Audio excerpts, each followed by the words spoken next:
자, 여러분들은 간절하게 바라고 원하는 것을 오랫동안 기다려 본 적이 혹시 있으십니까? 또 오랫동안 기다려봤다면 그 기다림의 시간이 얼마나 되셨습니까? 인생을 사는 모든 사람들은 누구나 원하고 바라는 것이 있습니다.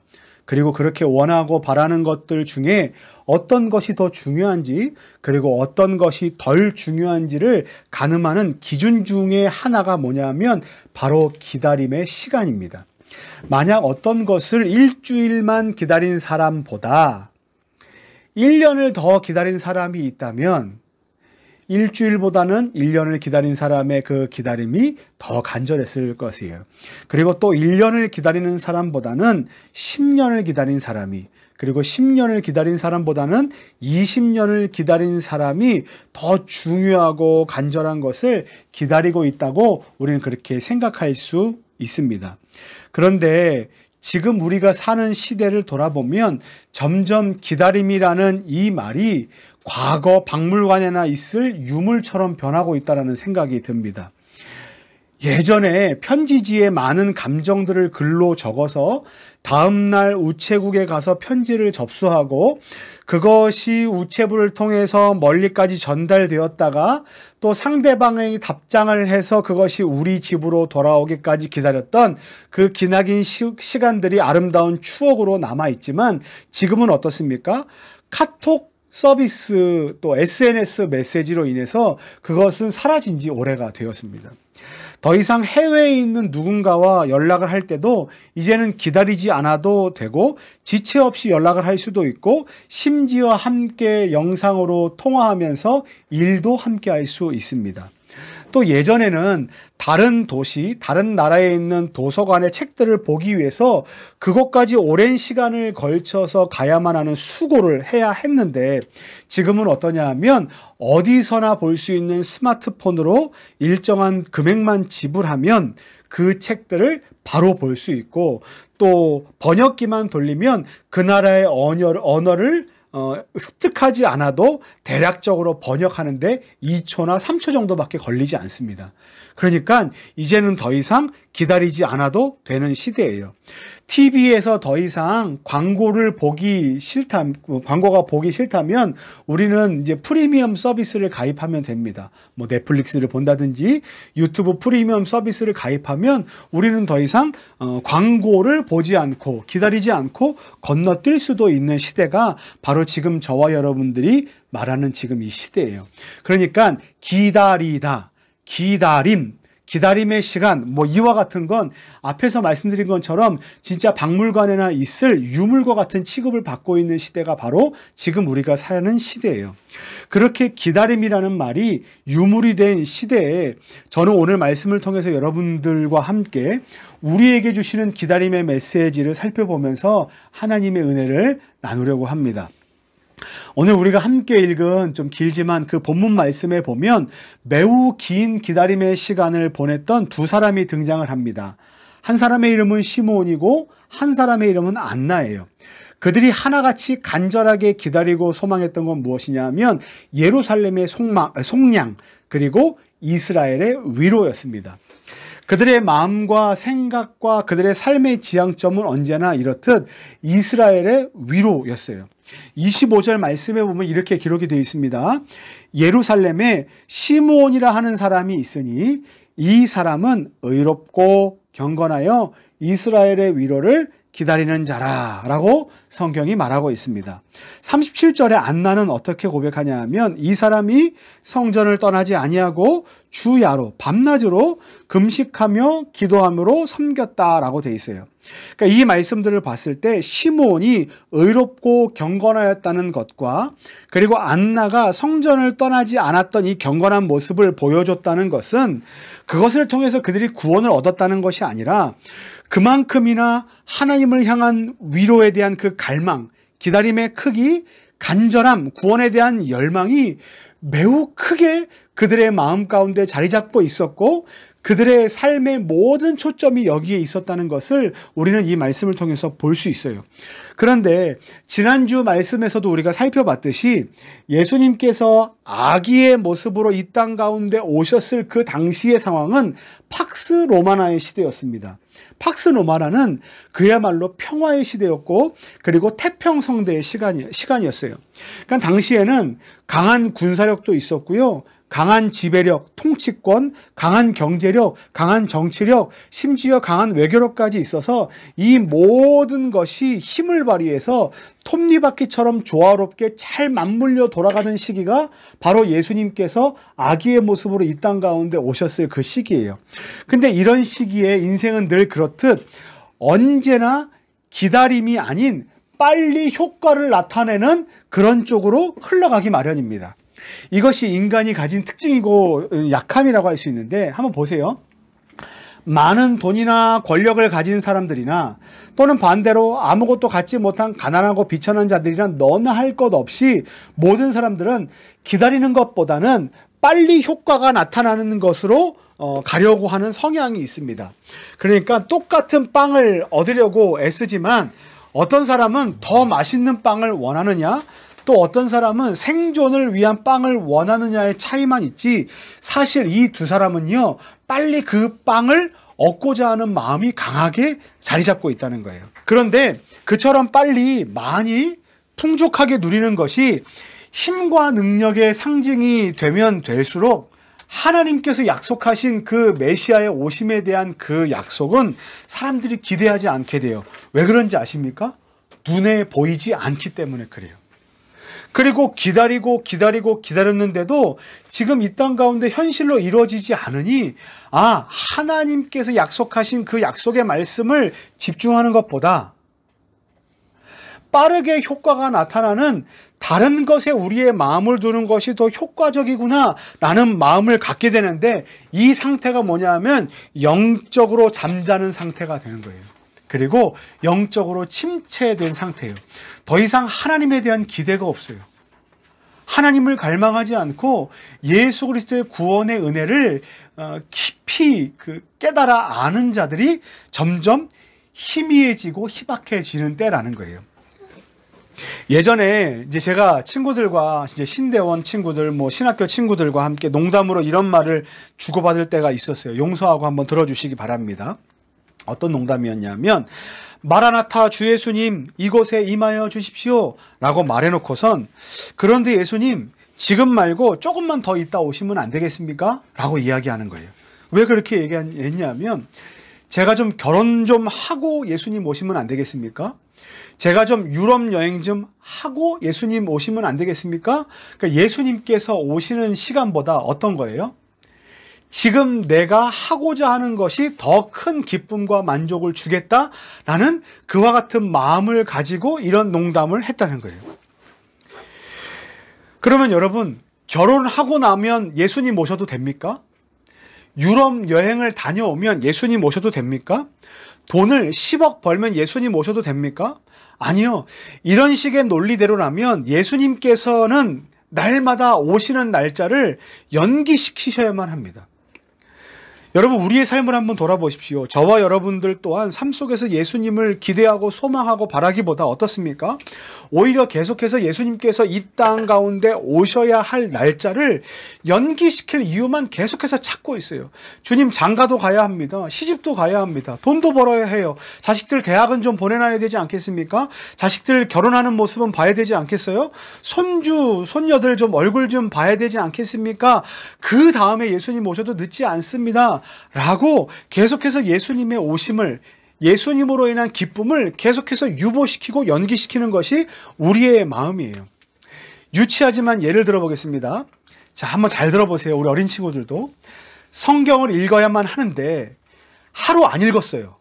그러면 그날 성경을 안 읽은 것 때문에 큰일이 일어납니까? 안 일어나죠. 자, 오늘 기도하고 자야 되는데, 기도하고 밥을 먹어야 되는데 한 번 기도하지 않았어요. 그러면 기도하지 않은 것으로 인해서 큰일이 일어납니까? 아니요, 그렇지 않아요. 일어나지 않아요. 우리 하나님은요, 그렇게 째째한 분이 아니에요. 하나님께서는 하나님의 말씀을 읽는 것과 기도하는 것을 은혜를 주시기 위한 은혜의 방편으로 사용하셨지 상과 벌을 주시기 위한 그런 올무로 사용하시는 분이 아니시기 때문에 그래요. 그런데 문제는 하나님께서 벌을 주시지 않고 하나님께서 그와 같은 아무런 일을 행하시는 것 같지 않은 것처럼 보이는 것이 우리에게 당연하다 여겨질 때 우리의 마음은 성경을 읽지 않아도 되는구나. 하나님께 기도하지 않아도 되는구나. 예배하지 않아도 되는구나. 하나님을 사랑하지 않아도 되는구나라는 마음이 자연스럽게 자리 잡게 되면 그 시선이 어디를 향하게 되는 걸까요? 하나님을 향합니까? 아니요. 하나님이 아닌 다른 반대편에 우리의 마음과 시선을 두게 돼 있다는 겁니다. 그러니까 술을 먹지 마십시오. 담배를 피지 마십시오. 너무 지나친 그 유흥에 탐닉하지 마십시오. 이 말이 무슨 말이냐 하면 그것 자체가 죄이기보다 그것을 통해서 하나님과 멀어지는 곳으로 가려는 우리의 마음의 강한 열망이 이렇게 커진다는 거예요. 그래서 계속해서 하나님보다 기쁨을 줄 만한 것이라고 여기는 그런 것들을 우리의 마음 가운데서 하나씩 제거해 나가는 작업들이 우리에게 필요하기 때문에 금주하고 금연하고 그리고 많은 쾌락을 탐닉하지 않는 것이 성도의 자세라고 우리가 계속해서 이야기하는 것 아니겠습니까?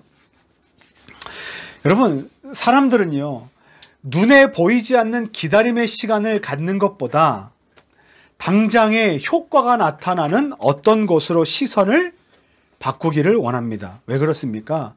단 하나라도 하면 바로 효과가 나타나거든요. 그리고 단 하나라도 하지 않으면 당장 손해가 끼쳐지거든요. 그렇기 때문에 우리는 세상의 것에 많이 집중합니다. 코로나가 되면서 많은 것들이 무너졌지만 또 큰 열풍을 일으킨 것들도 있습니다. 그 중에 하나가 바로 투자예요. 투자 열풍이에요. 다른 사람들이 투자를 해서 돈을 많이 벌었다, 또 성공했다, 또 어린 나이에 빨리 조기 은퇴했다, 이렇게 얘기하니까 나만 안 하고 있으면 벼락거지가 된 것 같아서 사람들이 여기저기서 있는 돈을 끌어모아 투자를 합니다. 그래서 영끌, 비투 이런 말도 나오지 않습니까? 근데 이왕 하는 거 잘 해야 되지 않겠습니까? 그래서 어떻게 합니까? 공부를 해요. 뭘 공부냐 하면 경제신문도 보지요, 뉴스도 보지요, 관련 자료 도서들도 보지요, 투자 방송들도 수시로 챙겨봅니다. 그러니까 단 하루라도, 단 1시간이라도 1분 1초라도 새롭게 업데이트되는 경제 관련 소식들을 공부하지 않으면 투자에 실패할 것 같다는 마음이 우리의 발목을 사로잡게 돼요. 왜 그렇습니까? 하나를 모르면 당장 손해를 보고 하나를 알면 더 이익이 될 것 같은 마음 가운데 있기 때문에 그래요. 우리 자녀들 이제 학원에 보내는 우리 부모님들 한번 생각해 보십시오. 주일 예배 한 번 안 드리면 큰 일이 일어납니까? 아니요, 큰 일 일어나지 않아요. 그런데 이제 학원에 한 번 빠지면 큰 일이 일어납니까? 큰 일이 일어납니다. 학원 한 번 빠지면요, 시험 기간에 학원 한 번 빠지면 기출문제, 쪽집게 문제, 또 족보, 보충학습들을 받지 못하기 때문에 당장 그때 보게 될 중간고사나 기말고사 시험 점수가 좋지 못합니다. 그리고 그것은 곧 대학을 가게 되는 내신 점수에 반영이 되게 돼요. 그러니까 효과가 바로바로 나타나는 것이죠. 당연히 시선이 어디로 갈 수밖에 없습니까? 당장 효과가 나타나는 곳으로 가버리고 맙니다. 세상은 그것을 뭐라고 말하냐면 지혜고 현명한 선택이라고 말합니다. 세상이 추구하는 방식이 이래요. 그러니 단 하루쯤 안 하면 어때? 단 이틀쯤 안 하면 어때? 큰 일이 일어나겠어? 라고 말하며 영적인 갈망, 하나님을 찾는 것, 하나님을 추구하는 것, 하나님의 약속의 말씀을 기다리는 것, 예수 그리스도의 구원을 바라보는 이와 같은 것들을 미뤄서 저 깊은 곳 창고에 놔두고 더 이상 쳐다보지 않고 기대하지 않는 것이 지금 영적인 침체 가운데 있는 그리스도인의 상태라는 거예요. 그리고 이것이 무엇입니까? 저와 여러분들의 자화상이에요. 그런데 그럼에도 불구하고 감사한 것이 무엇이냐 하면 하나님께서는 그런 우리들을, 그런 저와 여러분들을 포기하지 않았다는 거예요. 그와 같이 영적으로 어두워 메시아에 대한 관심을 두지 않았을 그때, 팍스 로마나라는 그 상황 가운데 아무도 다시 오실 그때 아기 예수로 오실 메시아 예수 그리스도에 대해서 기대하지 않고 있었던 그때, 신실하신 하나님께서는 어떻게 하셨습니까? 하나님의 약속의 말씀을 굳게 믿고 하늘의 위로를 믿고 기다리는 자들을 하나님께서는 예비시켜 두시고 준비해 주셨다는 거예요. 25절 26절 말씀을 보겠습니다. 예루살렘에 시므온이라 하는 사람이 있으니 이 사람은 의롭고 경건하여 이스라엘의 위로를 기다리는 자라. 그 뒤에 말씀 보십시오. 성령이 그 위에 계시더라. 그가 주의 그리스도를 보기 전에는 죽지 아니하리라 하는 성령의 지시를 받았더니, 보십시오. 시므온이 이스라엘의 위로를 기다린 것이 바로 성령님의 감동으로 인한 것이었다는 겁니다. 여러분, 간절하게 원하고 바라는 것이 현실 가운데 이루어지지 않는데 그것을 확신하면서 오랜 시간 동안 끈질기게 끈덕지게 지속적으로 기다릴 수 있는 사람이 누가 있겠습니까? 그런데 이 둘을 보십시오. 노인들입니다. 나이가 많은 사람들이에요. 안나라는 여인은 84세의 나이가 많은 과부입니다. 지금의 84세의 노인과는 비교할 수 없는, 당시의 84세는 매우 연로한, 매우 나이가 많은 사람이에요. 그럼 시므온은 어떻습니까? 나이가 정확하게 기록은 되어 있지 않지만 율법에 따라 엄마의 품에 안겨 성전에 올라온 아기를 안고 축복해 주는 것으로 보아서, 그리고 29절의 말씀처럼 이제는 종을 평안히 놓아주시는도다 라는 말씀을 통해서 유추해 봤을 때 나이가 이렇게 그닥 적지 않은, 나이가 많은 사람 중에 하나일 수 있다라고 유추할 수 있습니다. 그러니까 그들이 그렇게 많은 나이가 될 때까지 위로를 기다렸다는 것은 매우 긴 시간 동안 위로를 기다리는 그 지난한 기다림의 시간 가운데 있었다는 겁니다. 그런데 이 이스라엘의 위로를 기다렸던 사람이 단지 시므온과 안나만 그랬겠습니까? 아니요. 그 전 세대, 그리고 그 전의 전 세대, 그리고 그 전의 전 세대, 수세대 동안 기다려왔던 것이 이 약속의 말씀이에요. 그러니까 구약 성경을 보면 어떤 겁니까? 앞으로 메시아가 오게 될 것이다 라는 것을 예언한 책이 구약의 책이잖아요. 그러니까 구약의 그 시간 동안 이스라엘 백성들은 이스라엘의 위로를 기다리고 또 기다렸던 거예요. 그런데 그 위로가 왔습니까? 안 왔습니까? 지금 자기들의 눈에 보이지 않기 때문에 그 위로가 없다라고 생각한 거예요. 예전에 이제 교사를 하시던 분 중에 이제 자기가 이제 그 교육부서 교사를 했을 때 아이들이 늘면 좋지만 아이들이 오히려 주는 경우에 교사분들이 계세요. 그러면 그 선생님들이 이제 저를 찾아오셔서, 목사님, 저 이제 교사를 그만두어야 되겠습니다. 제가 하는데 열매도 없는 것 같아요. 이런 말씀을 하실 때가 있어요.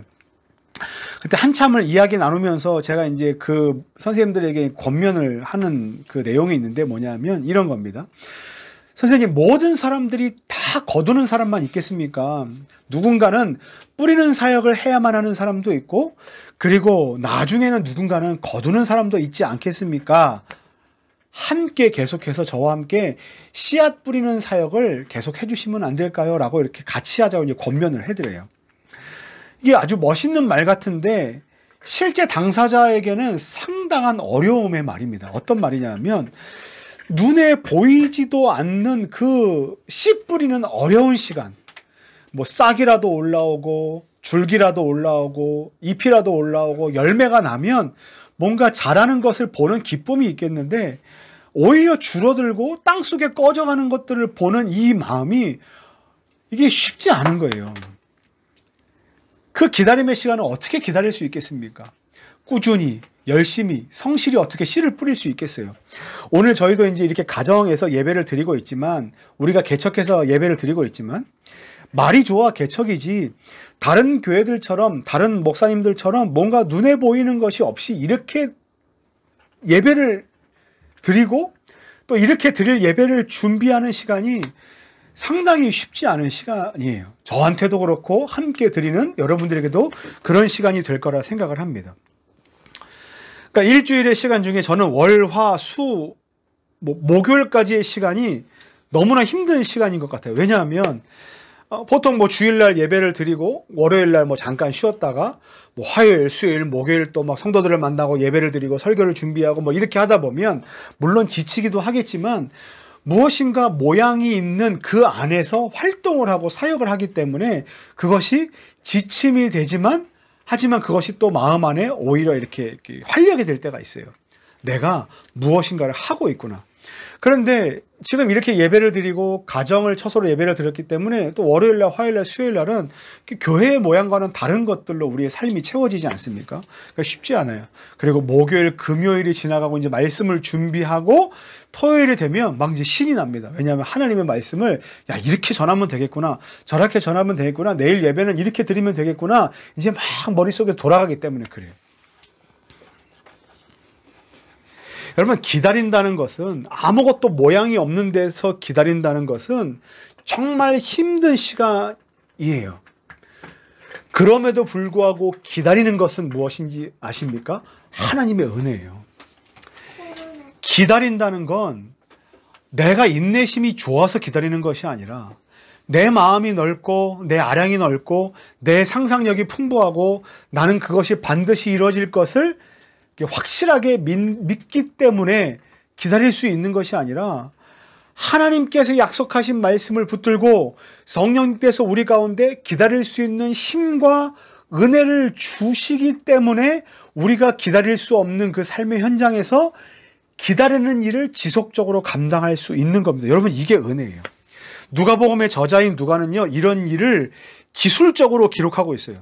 누가는 그들이 오랜 시간 동안 기다려왔던 이스라엘의 민족적인 그 위로를 완전하게 보여주기 위해서, 또 극적으로 설명하기 위해서 이스라엘의 위로를 기다리던 두 사람의 이야기, 특별히 나이가 많은 두 사람의 이야기를 부각시켜서 기록하고 있어요.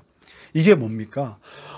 지난한 기다림의 시간, 그러니까 인간의 인생으로 봤을 때 응애하고 태어난 순간부터 84살이 될 때까지 시간은 인간의 인생으로 보면 엄청나게 지루하고 긴 시간인데, 이 시간을 기다릴 수 있었다는 건, 성전에서 하나님의 얼굴을 구하고 금식하며 기도하며 지낼 수 있었다는 건, 그들이 열심을 내서 하나님을 섬길 수 있는 특별한 권사의 심령이 있었기 때문에 그런 것이 아니라 성령 하나님께서 하나님의 약속의 말씀을 믿고 붙들고 기도할 수 있는 그 기다림의 시간을 허락해 주셨기 때문에 그렇다는 겁니다. 그리고 그렇게 그 믿음으로 위로의 시간, 기다림의 시간을 지냈던 시므온이 이렇게 고백합니다. 아기 예수를 끌어안고 고백하는 거죠. 20절 말씀에 내 눈이 주의 구원을 보았다라는 거예요. 기다리는 시간 동안 보지 못했던 그 기다림의 열매를 지금 그가 어떻게 됐어요? 아기 예수님을 통해서 그 구원의 위로를 보게 되었어요. 드디어 그가 죽지 않고 기다렸던 위로의 주인 되시는 구원의 빛인 예수 그리스도를 자기의 품 안에 끌어안고 보게 되었어요. 이게 여러분 복이에요. 기다리는 자는 예수 그리스도를 통해서 반드시 하나님께서 약속하신 그 구원의 열매를 보게 될 것입니다. 그 기다림은 헛된 것이 아니라, 상상이 아니라, 허망한 것이 아니라, 그리고 신화가 아니라, 설화가 아니라 하나님의 약속의 말씀은 리얼이에요. 진짜예요. 그리고 반드시 이루어집니다. 이런 오늘의 말씀을 붙들고 우리는 두 가지 영적인 교훈을 깨달아야 하는데, 저를 한번 따라 하시겠습니다. 하나님은 반드시 약속의 말씀을 이루십니다. 어떻게 된다고요? 하나님은 반드시 약속의 말씀을 어떻게 하신다고요? 이루십니다. 맞아요. 하나님은 반드시 약속의 말씀을 이루시는 분이에요. 우리는 세상을 살아가면서 당장 어떤 효과가 일어나는 것에 마음을 두게 돼 있습니다. 그런데 보십시오. 하나님의 말씀은 어떻습니까? 당장 효과가 있습니까? 아닌 것처럼 보이죠. 당장 우리의 삶에 어떤 능력도 효과도 발휘하지 못하는 것처럼 보이는 때가 너무나 많습니다. 그래서 우리는 하나님의 약속의 말씀보다 오히려 인터넷을 검색하고 유튜브를 보면서 유튜버, 인플루언서들의 논리에 더 설득되고 그들의 논리에 더 설득되어서 무엇인가를 결정하고 선택할 때가 많습니다. 그리고 그 설득된 논리가 하나님의 약속의 말씀을 덮어버리고 잠식해버리고 그것이 오히려 그 그리스도인의 마음에 신념이 될 때가 있고 종교가 될 때가 있고 하나님의 자리를 대체해버리는 때가 있습니다. 심지어 그 유튜버가 그리스도인이어도 동일합니다. 그리고 그 유튜버가 심지어 목사여도 동일합니다. 하나님의 말씀이 아닌 사람의 말에 더 큰 힘과 영향을 받게 되는 것은 상당히 큰 영적인 침체 가운데 우리가 있다는 거예요. 스마트폰의 기능 중에 이런 기능이 있어요. 내가 하루에 어떤 어플리케이션을 얼마만큼 사용했는가, 얼마나 많은 시간 동안 사용했는가, 이거를 기록을 이제 보여주는 그래프가 있습니다. 한번 여러분 시간 될 때 한번 열어보십시오. 그걸 보면 뭘 알 수 있냐면 우리가 하루의 시간 중 가장 많은 시선과 관심을 둔 곳이 어디일까라는 그 지점을 볼 수 있어요. 근데 여러분 보십시오. 기억하십시오. 하나님의 약속의 말씀은 단지 좋은 말씀만 주는 교훈을 주는 고전에 불과하지 않습니다. 하나님의 약속의 말씀은 우리 인생 가운데 어떤 능력도 미치지 못하는 이렇게 부도수표와 같은 것이 아닙니다. 하나님의 약속은 반드시 이루어집니다. 왜 그렇습니까? 하나님께서 약속하신 그 약속의 말씀은 그 약속의 말씀을 하신 분이 누구신가에 의해 그 힘과 능력과 믿음과 진실함과 믿을만 하기 때문에 그렇습니다. 그 말씀을 하신 분이 누구예요? 하나님이세요. 하나님께서 우리에게 말씀하셨어요. 전능하시고 신실하신 우리 하나님께서 그 약속의 말씀을 우리에게 주셨기 때문에 우리는 어떻게 할 수 있습니까? 그 약속의 말씀을 믿을 수 있어요. 사무엘상 15장 29절 말씀에 이스라엘의 지존자는 거짓이나 변개함이 없으시다. 열왕기상 8장 56절 말씀에 무릇 말씀하신 그 모든 좋은 약속이 하나도 이루어지지 아니함이 없도다. 로마서 4장 21절 말씀에 약속하신 그것을 또한 능히 이루실 줄을 확신하노라. 여러분, 이게 하나님의 약속의 말씀의 능력이고 또 이와 같은 믿음의 고백이 하나님의 약속의 말씀을 믿는 신자들의 믿음의 고백이 되어야 할 줄 믿습니다. 사랑하는 성도 여러분, 지금 여러분들은 어떤 눈에 보이지 않는 기다림 가운데 계십니까? 물론 그 기다림의 내용이 진짜 하나님께서 기뻐하시는 것인지 아니면 우리의 마음의 욕망과 정욕을 위해서 사용하려는 것인지 구분은 해야 하지만 분명한 것은 하나님께서 약속하신 말씀을 가지고 우리가 기다리는 그 기다림의 시간이 우리 안에 있다면 여러분 기억하십시오. 하나님은 그 약속하신 바를 반드시 이루어 주실 겁니다. 그 믿음을 가지고 그 기다림의 시간을 잘 통과해 나가는 우리 성도님들 되시기를 예수님의 이름을 간절히 축원합니다. 마지막으로 두 번째 따라하겠습니다. 성령 하나님은 기다리는 우리를 도우십니다. 성령 하나님은 기다리는 우리를 어떻게 하신다고요? 도우시는 분이에요. 성령 하나님은 도우시는 분이에요. 근데 문제가 하나 있습니다. 기다림이 너무나 힘들다는 거예요.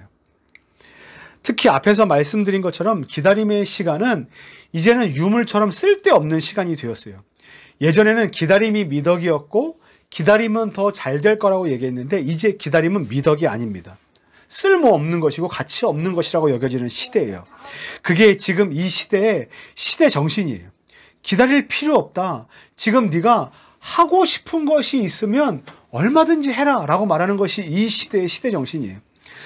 그러니 어떻게 마냥 하나님의 위로를 기다리고만 있겠습니까? 1분 1초 하루하루가 일주일이 너무나 고통스럽고 고된데 어떻게 그냥 앉아서 기다리고 있겠어요? 그냥 뭐라도 해야 되죠. 뭐 아니면 도지요. 근데 그때 우리의 기다림을 도우시는 분이 계세요. 누구십니까? 하나님이세요. 성령 하나님이세요. 시므온의 예를 보십시오. 그가 이스라엘의 위로를 기다렸어요. 그런데 그가 죽기까지 그 기다림을 가능케 하신 분이 누구십니까? 성령 하나님이세요. 여러분, 성령 하나님은 우리를 도우시는 분이에요. 우리가 힘이 부족할 때, 우리가 지혜가 부족할 때, 하나님의 도우심을 구할 때 성령 하나님 우리에게 힘을 주세요. 우리에게 지혜를 주세요. 우리에게 용기를 주세요. 우리가 도움을 구할 수 있는 분이 누구십니까? 성령 하나님이세요. 로마서 8장 26절 말씀에 이와 같이 성령도 우리의 연약함을 도우시나니 라고 되어 있어요. 누가 도우십니까? 성령 하나님이 우리를 도우세요. 또 요한복음 14장 26절 말씀에 너희에게 모든 것을 가르치시고 내가 너희에게 말한 것을 모든 것을 생각나게 하리라. 이 일을 하시는 분이 누구신지 아십니까? 보혜사 성령 하나님이에요. 이 보혜사라는 말은요, 헬퍼예요. 헬퍼. 헬퍼가 무슨 말이에요? 헬퍼? 도우미, 돕는 사람, 돕는 자, 그리고 변호자, 변호하는 분, 이런 말이에요. 성령님은 우리가 힘든 기다림의 시간을 갖는 동안 우리를 도우시는 분이에요. 그래서 힘든 기다림의 시간은요, 우리의 힘과 능력으로 어금니를 꽉 깨물고 이를 바득바득 깔며 버티는 시간으로 우리가 보내서는 안 돼요. 그러면 이빨에 금만 가고 깨질 뿐이지 우리에게는 영적으로 큰 영향력이 없어요. 그때 우리가 해야 할 것은 무엇인지 아십니까? 보혜사 성령 하나님의 도우심을 구해야 합니다. 지혜가 부족합니까? 또 우리의 마음에 인내가 부족합니까? 또 분노를 참기 어렵습니까? 이 기다림의 시간 견디기 어렵습니까? 그때 우리는 하나님 앞에 무릎 꿇고 성령 하나님의 도우심을 구해야만 합니다. 바라기는 어려움의 시기에 성령 하나님께 지혜를 구하고 그분의 도우심을 구하는 성도님들 되시기를 간절히 소망합니다. 이제 말씀을 마무리하겠습니다. 지금 우리가 사는 이 시대는 더 이상 기다림은 미덕이 아니라 유물입니다. 하지만 저와 여러분들은 그런 세상에서도 여전히 약속하신 바대로 우리에게 구원의 빛이 되시는 예수님을 보내주신 하나님의 통치와 하나님의 섭리와 하나님의 은혜를 믿는 신자들입니다. 예레미야 애가 3장 26절에 이렇게 고백하고 있어요. 사람이 여호와의 구원을 바라고 잠잠히 기다림이 좋도다. 사랑하는 성도 여러분, 지금 여러분들은 하나님의 약속의 말씀을 붙들고 무엇을 기다리고 계십니까? 그리고 그 기다림의 시간들을 어떻게 지내고 계십니까? 기억하십시오. 여러분, 우리는 기다림을 건너뛰는 자로 부름받지 않았습니다. 오히려 우리는 여호와의 구원을 바라고 기다리는 자로 부름받았습니다. 그리고 그 일을 가능케 하는 힘은 우리에게서 나오지 않습니다.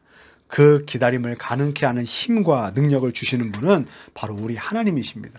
바라기는 오늘도 그 어렵고 지난한 기다림의 시간 속에서 하나님만 바라보시고 하나님의 도우심을 구하시는 복된 믿음의 성도님들 되시기를 예수님의 이름으로 간절히 축원합니다.